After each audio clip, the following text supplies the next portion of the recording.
Hey boys, looks like I'm a call centre worker, but I'm not. And no, I am not a worker from the McDonald's drive-thru. I just have this wee mic on to talk about catching. Today we're going to focus on catching. We've got a bit of a series on catching, but we're going to start way back. We're going to start by talking about hand-eye coordination. And as the old saying goes, if I can trust you with the small things, I can trust you with the big things. And it's true when it comes to catching. It's true when it comes to passing, and it's true when it comes to hand-eye coordination. So we're going to start off with some tennis ball activities today. So I'm going to talk you through them. And there's a bit of an emphasis with this tennis ball activity in terms of where we throw the ball. So picking out a target, and you'll see me eyeing up the spots on the wall that I'm aiming for, and I generally get the ball in that area. And the other emphasis I want you to the other thing I want you to put emphasis on is how you release the ball.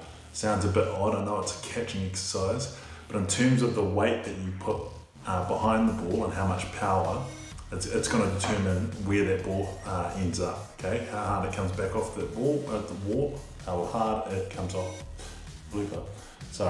How hard the ball bounces off the wall is determined by how much power you put into it.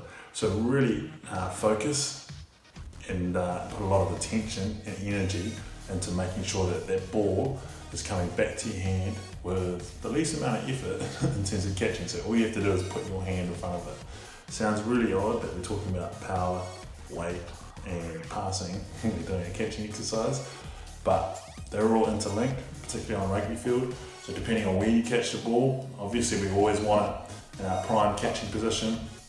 So it'll be about here, I'll be about here.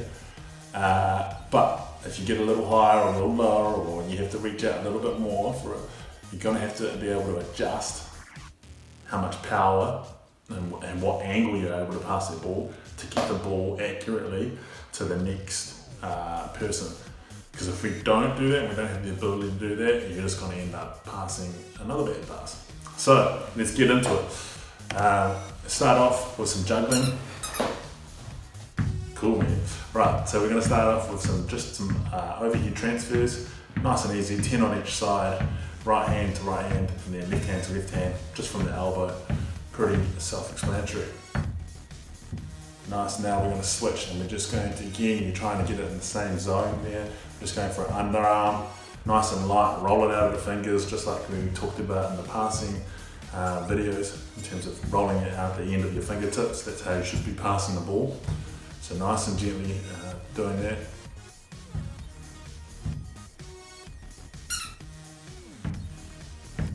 Now we're going to transition into just transferring the ball from right to left.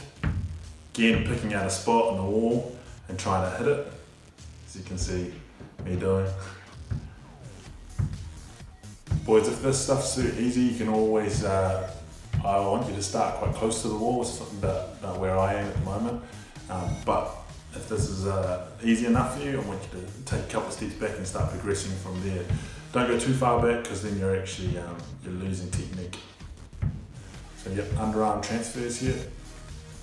Again, really emphasising the roll out of the finger.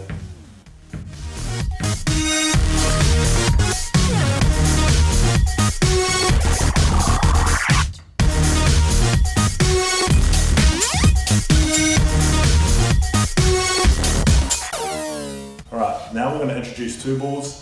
Same exercises, right, but we're just doing them at the same time. Now this may take a bit of getting used to, but you can do it. Start small, nice and close to the wall, right?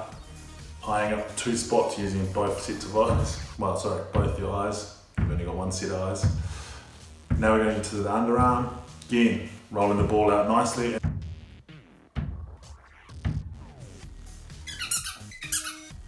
So now we're going to get a little tricky, and we're going to start doing a crossover. So keep an eye on it. I'll slow the video down, but your right hand is throwing to your left hand, and your left hand is throwing to your right hand.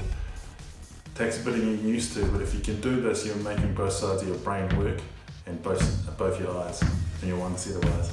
Right, we're going down to the low now.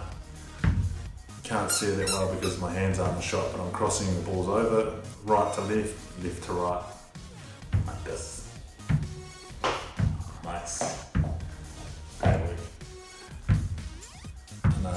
show off. Anyway, this last progression, I want you to fix your eyes right on a certain point, and we're just going to train our peripheral vision here. So get as close as you can with your face to the wall, lock that in, and when we're throwing the ball, I want your right hand to pass across your body, so releasing the ball on your left hand side and left hand on the right hand side, vice versa. Yeah, let it bounce off the wall, and just using your peripherals, I want you to try and see if you can move your hand to those catching points. Obviously, I could only do so many. So see as many as you can get, see if you can get 10 or so. Last thing I want to do is I just want to get used to the way that the rugby ball bounces. Obviously it's a weird shape. It's not circular, so you don't know where it's going to go. You don't always know where it's going to go. And yes, I think it's good that we get used to throwing the ball around, getting the bounce on it.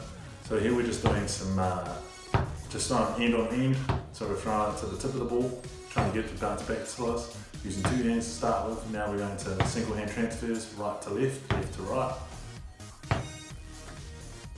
Go for about 10 on each side. Just getting used to where the ball goes.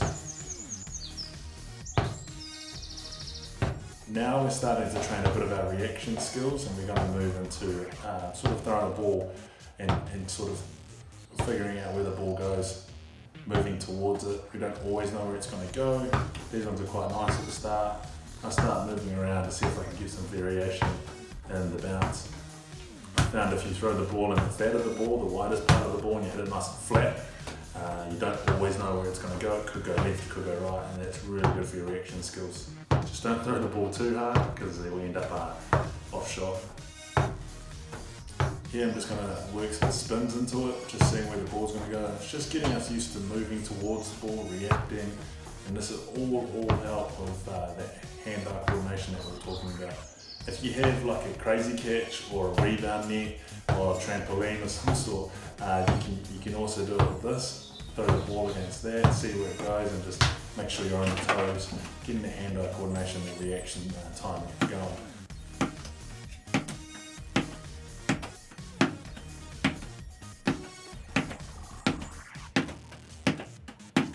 Alright team, so this is all about training our reaction times and a hand-eye coordination. So get into it, try these things out. If you can progress, move back a little bit.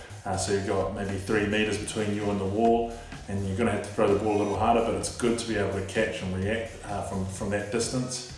If you want to turn it into a competition, it's a lot more fun, so maybe get somebody from your household or your family, see how many catches you can get, or send them between you and your teammates. Until next time, we will come back and we'll start working on the catch and scan, but keep working on this stuff. As I said at the start, if we can trust you with the small things, we can trust you with the big things. So get the tennis ball activities down, get it right, get them videoed and send them in to your team coach or your team manager, and don't be afraid to share them with your teammates as well. Stay safe boys, happy Easter, stay home and stay sound.